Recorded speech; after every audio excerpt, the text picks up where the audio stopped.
Hello friends, नमस्कार, good evening.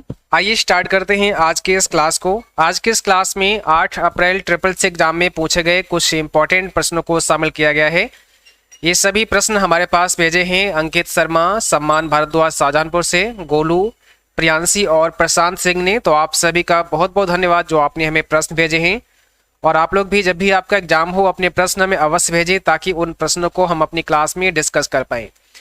जो भी साथी क्लास में आ चुके हैं आप सभी एक बार क्लास को शेयर कर दें ताकि और भी बच्चे और भी साथी इस क्लास को ज्वाइन कर पाए। तो आइए स्टार्ट करते हैं आज के इस क्लास को। और आज का सबसे पहला प्रश्न आपके स्क्रीन पर आ चुका है। यहाँ पर आप सभी से पूछा गया है RSS स्टैंड्स फॉर, यानी RSS का फुल फॉर्म क्या होता है, RSS का पूरा नाम क्या होता है। जो भी बच्चे क्लास में लाइव हैं आप सभी जल्दी से जवाब भेजें यहाँ पर क्या आंसर होगा। और जो साथी अभी भी क्लास से जुड़े हैं तो आप सभी शेयर करते जाइएगा, अधिक से अधिक आपको शेयर करना है और क्लास को लाइक करना है। RSS स्टैंड्स फॉर, इसका फुल फॉर्म कई बार हम आपको पढ़ा चुके हैं, रियली सिंपल सिंडिकेशन। ठीक है, रियली सिंपल सिंडिकेशन ये फुल फॉर्म होता है RSS का, ये आपको याद रखना है। अगला सवाल है लिब्रे ऑफिस इम्प्रेस से। कह रहा है लिब्रे ऑफिस इम्प्रेस में एक इलेक्ट्रॉनिक पेज को क्या कहा जाता है। लिब्रे ऑफिस इम्प्रेस में एक इलेक्ट्रॉनिक पेज को क्या कहते हैं। स्लाइड कहते हैं, पेज कहते हैं, ई पेज कहते हैं या ई स्लाइड कहते हैं। देखिए बहुत सारे बच्चे इस प्रश्न में कंफ्यूज हो जाते हैं और वो आंसर कर देते हैं ई स्लाइड का, बट आंसर हमारा यहाँ पर स्लाइड होगा। इम्प्रेस में जो इलेक्ट्रॉनिक सीट होती है या इलेक्ट्रॉनिक जो पेज होता है उसे आप स्लाइड का नाम देते हैं, वो आपकी स्लाइड होती है। स्लाइड का मतलब ही इलेक्ट्रॉनिक पेज है। ठीक है, तो ऑप्शन पहला यहाँ पे होगा, ई स्लाइड पर आपको नहीं जाना है। अगला सवाल है एमोलेड क्या दर्शाता है, यानी एमोलेड की फुल फॉर्म पूछी गई है आपसे। तो एमोलेड की फुल फॉर्म क्या होती है, आप सभी बच्चे जल्दी से कमेंट बॉक्स में जवाब करेंगे। एमोलेड की फुल फॉर्म बताएंगे सभी साथी जो भी क्लास में प्रेजेंट हैं, क्लास में लाइव हैं। और सभी बच्चे क्लास को शेयर करते रहिएगा। यहां पर करेक्ट आंसर क्या हो जाएगा, ऑप्शन नंबर पहला, active matrix organic light emitting diode होता है, ये एमोलेड का फुल फॉर्म होता है। तो इसे आपको ध्यान रखना है। अगला प्रश्न आपकी स्क्रीन पर है ECB का पूरा नाम क्या होता है। ठीक है, ECB का फुल फॉर्म आप सभी बताएंगे। What is the full form of ECB।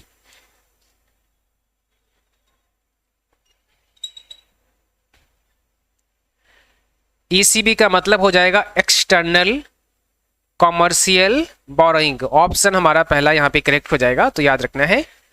इस प्रश्न में आपको बताना है नो SQL स्टैंड्स फॉर, यानी नो SQL क्या दर्शाता है। क्या होगा इसमें सही जवाब, number SQL, non SQL, name SQL या नन ऑफ दीज। तो यहां पर बताएंगे नो SQL का फुल फॉर्म पूछा है आपसे।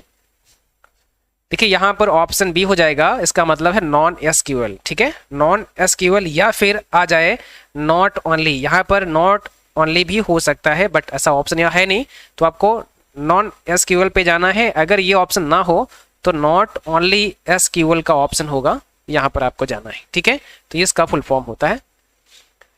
अगला प्रश्न है how many are there run levels in Linux. Linux में रन लेवल कितने होते हैं, काफी इंपॉर्टेंट है। लिनक्स में रन लेवल कितने होते हैं, बताओ क्या होगा इसमें राइट आंसर। तो अगर रन लेवल की बात की जाए लिनक्स में तो यहां पर हो जाएगा सी ऑप्शन आपका। कितने होते हैं, 6 होते हैं, याद रखना है। ठीक है, 0 से 6 तक होते हैं रन लेवल लिनक्स के अंदर, ऑप्शन हमारा सी। यहां पर आपको बताना है IMEI नंबर कितने डिजिट का होता है। कई बार आपको पढ़ाया है IMEI नंबर कितने अंकों का होता है। IMEI नंबर का फुल फॉर्म पता होगा, इंटरनेशनल मोबाइल इक्विपमेंट आइडेंटिटी होता है। और ये कितने डिजिट का होता है, तो ऑप्शन सी हो जाएगा 15, यानी कि 15 अंकों का होता है, 15 डिजिट का होता है आपका IMEI नंबर। अगला प्रश्न देखिएगा, सेंटर अलाइन करने की शॉर्टकट कुंजी क्या होती है। सेंटर अलाइन की शॉर्टकट कुंजी, किसी भी टेक्स्ट को अगर आप सेंटर अलाइन करना चाहते हैं तो उसकी शॉर्टकट की बताइएगा। जैसे कुछ भी आपने यहाँ पर लिखा है लिब्रे ऑफिस राइटर में, जैसे मैंने यहाँ पर CCC टाइप कर दिया है, और अब हम इसको अगर सेंटर अलाइन करना चाहते हैं, यानी कि हम इसको बीच में लाना चाहते हैं, तो इसकी शॉर्टकट की क्या होती है, यहाँ पर आप देखोगे सेंटर अलाइन के शॉर्टकट की भी आपको दिख रही होगी Ctrl+E। तो आप जैसे ही Ctrl+E प्रेस करते हो ये सेंटर में आ जाएगा। ठीक है, तो यहाँ पर आंसर क्या हो जाएगा, कंट्रोल के साथ में E आपको प्रेस करना होता है। अगला सवाल है लैंडस्केप और पोर्ट्रेट क्या है? ये पेज के साइज हैं, मार्जिन है, ओरिएंटेशन है, या इसमें से कोई नहीं? तो यहाँ पर बताइएगा सही जवाब क्या है। लैंडस्केप और पोर्ट्रेट क्या है? ये सभी क्या है, ओरिएंटेशन है ना, ये ओरिएंटेशन है। आप यहाँ जब आप लिब्रे ऑफिस राइटर में आओगे तो यहाँ पर थोड़ा सा आपको दिखाने का प्रयास करते हैं, थोड़ा सा जूम करते हैं, आप देख पाओगे यहाँ पे। देखिए यहाँ पर आपको कुछ नज़र आ रहा होगा, मैं थोड़ा सा हाईलाइट करता हूँ। ओरिएंटेशन आप देखो यहाँ पे, ओरिएंटेशन आपको दिख रहा होगा। ओरिएंटेशन के आगे क्या लिखा है, पोर्ट्रेट लिखा है। तो अभी प्रेजेंट टाइम पर यहाँ पर जो पेज है वो कैसा है, पोर्ट्रेट मोड में है। आप चाहो तो इसे चेंज कर सकते हो। तो ये है क्या, ये ओरिएंटेशन है, आप यहाँ पर देख सकते हैं। ठीक है, आप चाहो तो यहाँ पोर्ट्रेट से चेंज कर सकते हो। दूसरा यहाँ पर आपको लैंडस्केप मोड मिलेगा, तो जो आप चाहते हैं वो ले सकते हैं। तो ये क्या है, ये आपका ओरिएंटेशन है। अगला सवाल, डिजी लॉकर मोबाइल पर उपलब्ध है? ट्रू फॉल्स में जवाब करेंगे सभी बच्चे। डिजी लॉकर मोबाइल पर उपलब्ध है। आपको पता है डिजी लॉकर में कितने साइज की फाइल को अपलोड कर सकते हैं? 10 MB हो सकता है, कभी ना कभी आपसे पूछ लिया जाए, है ना, किसी न किसी पेपर में आ सकता है ये। तो डिजी लॉकर में 10 MB फाइल आप अपलोड कर सकते हैं, और टोटल स्पेस इसमें मिलता है 1 GB का। और ये मोबाइल पर उपलब्ध है या नहीं, ये जवाब आपको अभी इस क्लास में करना है। तो बिल्कुल सही है, डिजी लॉकर मोबाइल पर उपलब्ध है, आंसर हमारा पहला हो जाएगा। HTTP में T क्या है? HTTP में आपको T का फुल फॉर्म बताना है। यहाँ पर TT का फुल फॉर्म बताना है, यहाँ पे 2 T होंगी, तो T और T। ठीक है, तो HTTP में TT का क्या मतलब होता है? देखिए HTTP एक प्रोटोकॉल है, हाइपर टेक्स्ट ट्रांसफर प्रोटोकॉल। तो टेक्स्ट ट्रांसफर होता है ना, यहाँ पर ऑप्शन बी, ऑप्शन पहला टेक्स्ट ट्रांसफर। ठीक है, तो हाइपर टेक्स्ट ट्रांसफर प्रोटोकॉल इसका पूरा नाम होता है, याद रखना है। फर्स्ट ऑप्शन यहाँ पे करेक्ट है। चलिए, और इस प्रश्न में आप लोग बताएंगे निम्न में से कौन सी घटना ब्लू रेज द्वारा डेटा स्टोर करने के लिए उपयोग की जाती है? कौन सी घटना ब्लू रेज द्वारा डेटा स्टोर करने के लिए उपयोग की जाती है? Which of the following phenomena is used by the blue rays to store data? Magnetic, optical, laser, या ऑल ऑफ द अबव? बताइए। तो यहाँ पर सही आंसर करेंगे। कई बार हमने आपको पढ़ाया है, जब आपको ब्लू रेज के बारे में बताया था, तो यहाँ पर किस प्रकार से डेटा स्टोर होता है। तो यहाँ पर ऑप्शन सी हो जाएगा, लेजर। ठीक है, ऑप्शन हमारा सी करेक्ट हो जाएगा। चलिए अगला सवाल, what is the full form of XML? XML का फुल फॉर्म बताइएगा सभी बच्चे। XML का फुल फॉर्म क्या होता है? XML का फुल फॉर्म क्या होता है? इसका भी फुल फॉर्म हमने आपको पढ़ाया था, अगर आपने क्लास पढ़ा होगा तो आपको पता होगा। XML का फुल फॉर्म जल्दी से बताएं सभी बच्चे जो क्लास में लाइव हैं। Option number D. ठीक है, एक्सटेंसिबल मार्कअप लैंग्वेज इसका पूरा नाम होता है। तो सभी बच्चे याद रखेंगे, आपके एग्जाम में पूछा जा सकता है, जो भी आगे एग्जाम देने वाले हैं, एक्सटेंसिबल मार्कअप लैंग्वेज। अगला देखो, स्टेटस बार के किस तरफ पेज नंबर होता है? तो यहां पर बताएंगे स्टेटस बार के किस तरफ पेज नंबर होता है? लेफ्ट में होता है, राइट में होता है, सेंटर पर होता है, या इसमें से कोई नहीं? अब देखिए, सबसे पहले तो आपको समझना पड़ेगा कि भाई स्टेटस बार कहां पर होता है। तो जब आप लिब्रे ऑफिस राइटर ओपन करते हैं तो बताएं आप सभी बच्चे, स्टेटस बार कहां पर मिलता है? बताओ, स्टेटस बार आपको कहां पर मिलता है जब आप राइटर प्रोग्राम ओपन करते हो? तो आप बोलोगे सर सबसे बॉटम पर क्या होता है? सबसे बॉटम पर स्टेटस बार ही होता है। कि आपके डेस्कटॉप की बात नहीं कर रहे हैं, लिब्रे ऑफिस राइटर की बात कर रहे हैं। लिब्रे ऑफिस राइटर में सबसे बॉटम पर स्टेटस बार होता है, और सबसे टॉप पर अगर देखा जाए तो क्या होता है? तो टाइटल बार होता है। सबसे टॉप पर टाइटल बार होता है। तो स्टेटस बार पर किस साइड में, किस तरफ क्या होता है? किस तरफ पेज नंबर होता है। तो चलिए हम आपको लिब्रे ऑफिस राइटर में लेकर चलते हैं और यहाँ पर आपको दिखाने का प्रयास करते हैं। आप देख पाओगे, देखिए यहाँ पर आपको दिख रहा होगा ये जो आपका स्टेटस बार है और यहाँ पर पेज नंबर भी आपको नजर आ रहा होगा। आप देख सकते हैं ये आपका पेज नंबर है, ये आपका पेज नंबर है। यहाँ पे पेज 1 ऑफ 1 यहाँ पर दिखाया जा रहा है कि आपके टोटल कितने पेज हैं। तो पेज 1 ऑफ 1 आप यहाँ देख पा रहे हैं। आगे आप देखोगे तो सिलेक्टेड 1 वर्ड 2 कैरेक्टर्स यहाँ पर आपको दिख रहा होगा, ठीक है। आगे पेज का स्टाइल है, लैंग्वेज है, सब आपको स्टेटस बार पर दिखाया जाता है। तो यहाँ पर जो 1 ऑफ 1 पेज लिखा हुआ है ये कहाँ पर आपको देखने को मिल रहा है, किस साइड में मिल रहा है? तो आप बोलोगे सर ये तो लेफ्ट साइड में है ना, ये यहाँ पर दिया गया है स्टेटस बार के लेफ्ट साइड में, याद रखना है। और अगर आपसे आगे पूछ लें कि भाई जूम जो स्लाइडर होता है वो स्टेटस बार पर किस तरफ होता है, तो आप बोलोगे सर जूम का तो ये ऑप्शन यहाँ रहेगा राइट साइड में, आपके स्टेटस बार पर राइट साइड में। देखो यहाँ पर आप देख सकते हैं ये जूम का होता है राइट साइड में। यहाँ पर बाय डिफॉल्ट कितना रहता है, 100% रहता है, बाय डिफॉल्ट 100% रहता है। आप चाहो तो बढ़ा सकते हो। मैक्सिमम कितना, तो मैक्सिमम आप 600 बढ़ा सकते हो, 600 कर सकते हो। मिनिमम कितना, 20 कर सकते हो। बाय डिफॉल्ट कितना रहता है, 100 रहता है।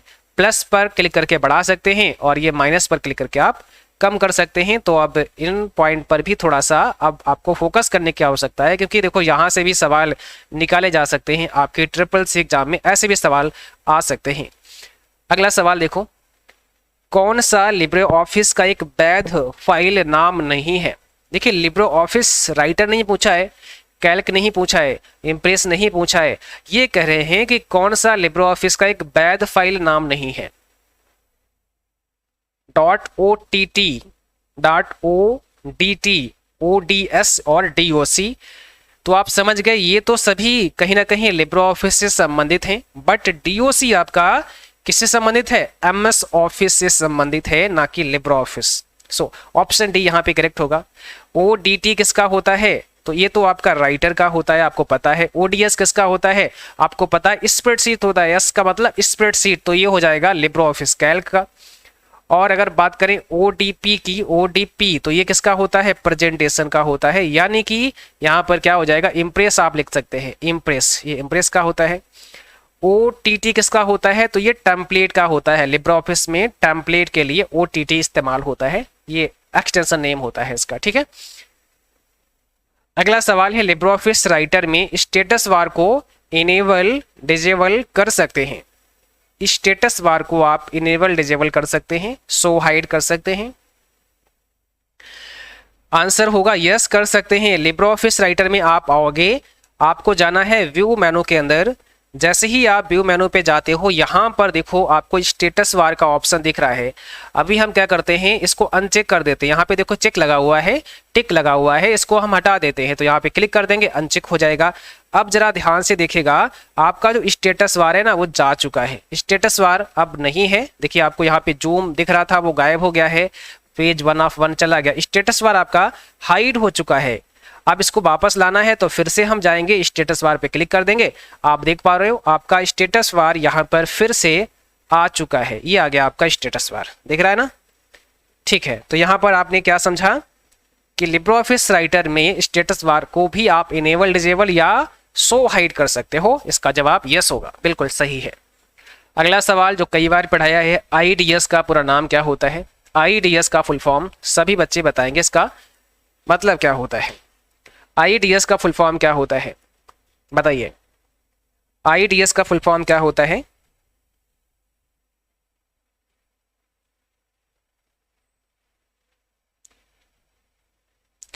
तो यहां पर फर्स्ट ऑप्शन हो जाएगा इंट्रूजन डिटेक्शन सिस्टम होता है। IDS का फुल फॉर्म है इंट्रूजन डिटेक्शन सिस्टम। बहुत सारे बच्चे सवाल कर रहे थे कि सर जून एग्जाम के लिए आप न्यू बैच कब लॉन्च करेंगे अपने मोबाइल एप्लीकेशन पर। तो आप सभी को बताना चाहेंगे, जिन बच्चों ने अपना फॉर्म 1 अप्रैल से लेकर और 30 अप्रैल तक जो बच्चे फॉर्म फिल करेंगे, 1 अप्रैल से लेकर अगर आप 30 अप्रैल तक फॉर्म को फिल करोगे तो आपका एग्जाम कब होगा? तो आपका एग्जाम जून 2022 में हो जाएगा, जून 2020 में होगा, यानी अगर आप 1 अप्रैल से लेकर लास्ट अप्रैल तक फॉर्म भरोगे तो अप्रैल के बाद में आप मई छोड़ दीजिएगा, जून में आपका एग्जाम हो जाएगा और जून बैच कब आएगा तो 10 अप्रैल को ये बैच लॉन्च हो जाएगा। 10 अप्रैल को जून बैच आपका लॉन्च हो जाएगा और यहाँ पर क्लास आपको 15 अप्रैल से मिलना स्टार्ट हो जाएंगे। ठीक है, तो जो बच्चे ट्रिपल सी जून बैच में अपना एडमिशन लेना चाहते हैं, ट्रिपल सी बाईफर्सिटी मोबाइल एप्लीकेशन को डाउनलोड कर लीजिएगा। 10 अप्रैल को सुबह 7 बजे से यहाँ पर आपकी एडमिशन स्टार्ट हो जाएंगे, जहाँ पर आप एडमिशन ले सकते हैं। और अगर अभी आपने ट्रिपल सी का फॉर्म अप्लाई नहीं किया है तो आप लास्ट अप्रैल तक कभी भी फॉर्म अप्लाई कर सकते हैं, अभी भी फॉर्म अप्लाई किए जा रहे हैं। ओके, तो यहाँ पर पहला ऑप्शन करेक्ट हो जाएगा। आगे बढ़ते हैं, अगला सवाल है, निम्न में से कौन आपको कमांड का संक्षिप्त विवरण देता है? कौन आपको कमांड का संक्षिप्त विवरण देता है? आंसर क्या होगा यहाँ पर? ऑप्शन नंबर सी हो जाएगा, व्हाट इज। ऑप्शन सी हो जाएगा, आपको ध्यान रखना है। कैल्क में किसी फार्मूले को इक्वल के निशान से शुरू किया जाता है। कैल्क में जब कोई फार्मूला स्टार्ट किया जाता है तो वो इसी निशान से स्टार्ट होता है, यानी बराबर के चिन्ह से शुरू होता है। क्या ये बात सही है? तो बिल्कुल सही है, ऑप्शन पहला होगा। जब आप कोई भी फार्मूला लगाते हैं लिब्रे ऑफिस कैल्क में तो वो बराबर के चिन्ह से, इक्वल के चिन्ह से ही शुरू किया जाता है। अगला सवाल है, राइटर में साइड बार पर कितने आइकन होते हैं? ये भी सवाल काफी इंपॉर्टेंट है। राइटर में साइड बार पर कितने आइकन होते हैं, बताएं क्या होगा इसमें? तो आंसर क्या होगा? 6 होगा। 6 आइकन होते हैं साइड बार पर। देखो, लिब्रे ऑफिस की बात करें, चाहे वो आपका राइटर हो, चाहे आपका कैल्क हो या फिर इम्प्रेस हो, सभी में साइड बार रहता है। आप देख सकते हैं यहाँ पर, ये आपका देखो साइड बार होता है ना, यहाँ पर आपको साइड बार मिलती है। अब देखो इस साइड बार पर कितने आइकन होते हैं, सवाल आपसे ये पूछा है कि भाई इस पर कितने आइकन होते हैं। तो आप थोड़ा सा यहाँ पर गौर करिएगा। अब यहाँ पर कुल कितने आइकन होते हैं, तो देखो यहाँ पर एक पहला आइकन है, दूसरा, तीसरा, चौथा, पांचवा और छठा, तो 6 आइकन होते हैं। एक आपका प्रॉपर्टी का है, दूसरा पेज का है, तीसरा स्टाइल का है, चौथा गैलरी का है, फिर नेविगेटर है, फिर स्टाइल इंस्पेक्टर है। तो कुल 6 आइकन आपको दिखाई देते हैं। कहाँ पर? आपकी साइड बार पर लिब्रे ऑफिस की। ठीक है, एक और सवाल यहाँ से आता है कि लिब्रे ऑफिस में जो साइड बार है, क्या इसको आप हटा सकते हैं, हाइड कर सकते हैं? और कर सकते हैं तो किस मेनू से कर सकते हैं? तो हाइड कर सकते हैं, मेनू होता है व्यू। आप व्यू मेनू पे आओगे और नीचे आप आओगे तो यहाँ पर देखो साइड बार का ऑप्शन मिलेगा। यहाँ पर जैसे आप क्लिक करोगे तो हट जाएगा, या कंट्रोल F5 प्रेस कर दोगे तो साइड बार हट जाएगा। मैंने यहाँ क्लिक किया, अब आप देख सकते हैं साइड बार यहाँ से चला गया है। फिर से कंट्रोल F5 प्रेस करेंगे तो साइड बार आपका आ जाएगा। तो यहाँ पर जो आंसर है वो है ऑप्शन सी, 6 आइकन होते हैं। अगला सवाल, राइटर में डायरेक्ट टेबल ड्रॉ करके अधिकतम कितने कॉलम और रो बना सकते हैं? राइटर में डायरेक्ट टेबल ड्रॉ करके अधिकतम कितने कॉलम और रो बना सकते हैं? क्या होगा इसका जवाब, बताएं सभी बच्चे।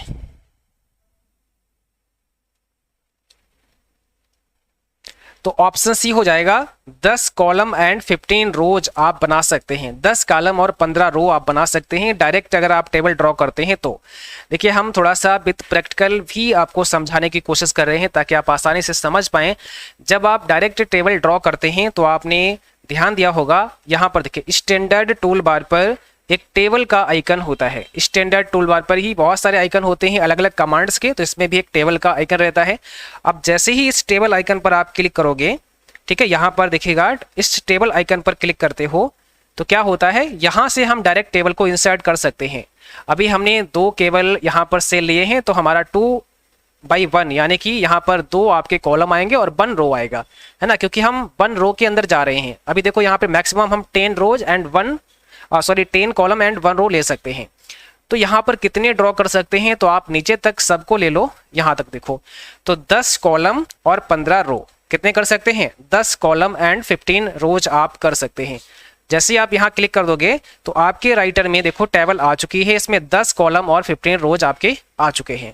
तो इस प्रकार से यहाँ से अगर आप डायरेक्ट टेबल ड्रॉ कर देते हैं तो मैक्सिमम 10 कॉलम और 15 रोज आप डाल सकते हैं। बाकी अगर डालना चाहते हैं तो फिर आप डाल सकते हैं। आगे राइटर में आएंगे, यहाँ से आप टेबल पे जाएंगे और यहाँ मोर ऑप्शन पे जा सकते हैं, तो फिर यहाँ से आप टेबल जो भी जितने कॉलम चाहते हैं वो आप ले सकते हैं। वर्ड फाइल को राइटर में ओपन कर सकते हैं। कोई वर्ड फाइल है यानी कोई डॉक्यूमेंट है, डीओसी फॉर्मेट की फाइल है या डीओसीएक्स फॉर्मेट की फाइल है, उसे आप ओपन कर सकते हैं लिब्रे ऑफिस राइटर में। क्या Libre office writer DOC file को का समर्थन करता है? तो यस करता है, ऑप्शन पहला बिल्कुल, हम यहाँ पर ओपन कर सकते हैं वर्ड फाइल को। अगला देखो, और वर्ड फाइल में सेव भी कर सकते हैं। जब आप सेव करेंगे यहाँ पर लिब्रे ऑफिस राइटर से, तो आप वर्ड फाइल में सेव कर सकते हैं। ये भी आपको ध्यान रखना, हो सकता है कई बार आपके एग्जाम में पूछ लें, तो यहाँ से आप डीओसी फॉर्मेट में, वर्ड फॉर्मेट में सेव कर सकते हैं। ये आपको ध्यान रखना। देखिए यहाँ पे बहुत सारे ऑप्शन मिलते हैं वर्ड फॉर्मेट के, तो आप किसी में भी जिसमें चाहते हैं उसमें आप सेव कर सकते हैं। कुल मिलाकर के आप वर्ड फॉर्मेट में फाइल को सेव कर सकते हैं। ओके, अगला सवाल यहाँ पर पूछा है आपसे, पॉकेट वॉलेट किस बैंक ने शुरू किया? पॉकेट वॉलेट किस बैंक ने स्टार्ट किया? बताइएगा, आंसर करेंगे सभी साथी जो भी क्लास में लाइव हैं। क्या होगा इसका सही जवाब? आंसर हो जाएगा आईसीआईसीआई बैंक के द्वारा पॉकेट वॉलेट शुरू हुआ, ऑप्शन बी हो जाएगा। अगला सवाल है, क्रिप्टोग्राफी क्या है? What is cryptography? ऑप्शन देखिए, डाटा को सीक्रेट कोड में बदल देता है। इसका इस्तेमाल ईमेल, डेबिट कार्ड और क्रेडिट कार्ड में होता है। उपरोक्त सभी या इसमें से कोई नहीं? तो यहां पर क्या हो जाएगा? ऑप्शन नंबर सी हो जाएगा। ऑप्शन सी, उपरोक्त सभी आपको करना है। क्रिप्टोग्राफी क्या है? डाटा को सीक्रेट कोड में बदल देता है। इसका इस्तेमाल ईमेल, डेबिट कार्ड और क्रेडिट कार्ड में होता है। तो दोनों सही है, ऑप्शन हमारा सी यहाँ पे करेक्ट है, उपरोक्त सभी। यानी क्रिप्टोग्राफी डेटा को इनक्रिप्ट करने की एक तकनीक है, एक टेक्नोलॉजी है, आपको यह ध्यान रखना है। ठीक है, लिब्रे ऑफिस में अपडेट की कमांड किस मेनू में मिलती है? भी बहुत इंपॉर्टेंट सवाल है। लिब्रे ऑफिस में अपडेट की कमांड किस मेनू में मिलती है, बताइए। तो यहां पर सही आंसर हो जाएगा, टूल्स मेनू के अंदर अपडेट की कमांड मिलती है। जब आप लिब्रे ऑफिस में आओगे, टूल्स मेनू में जाओगे, तो यहां पर अपडेट का कमांड आपको देखने को मिलेगा। ये अपडेट का कमांड है टूल्स मेनू के अंदर। तो टूल्स मेनू में और भी बहुत सारे कमांड हैं जो आपको पता होना चाहिए पहले से। यहां पर ऑप्शन बी है टूल्स मेनू। अगला सवाल है, भारत का पहला वेब ब्राउजर कौन सा है? भारत का पहला वेब ब्राउजर कौन सा है? भारत का फर्स्ट वेब ब्राउजर की बात करें या भारत के वेब ब्राउजर की बात करें, तो आंसर हमारा ऑप्शन सी है, एपिक हो जाएगा। क्या हो जाएगा? एपिक। ये आपका ब्राउजर है, भारत का ब्राउजर है, ऑप्शन नंबर सी। तो आज का क्लास बस यहीं तक था। उम्मीद करता हूं आप सभी को क्लास पसंद आया होगा, और इस क्लास का पीडीएफ भी आप सभी डाउनलोड कर सकते हैं। पीडीएफ आप सभी www.triplec.byfesh.com पर डाउनलोड कर सकते हैं। और जिन बच्चों का एग्जाम है आगे, आप सभी को हमारी तरफ से best of luck, all the best. I hope आप सभी बहुत अच्छा करेंगे। जो भी प्रश्न आपको याद रहे आपके एग्जाम में 2, 4, 6, आप हमें अवश्य भेजें। प्रश्न आप हमें 9452299436 पर भेज सकते हैं, या फिर info.triplec@gmail.com पर भेज सकते हैं। तो आज के लिए बस इतना ही। Thanks for watching. Thank you, bye bye.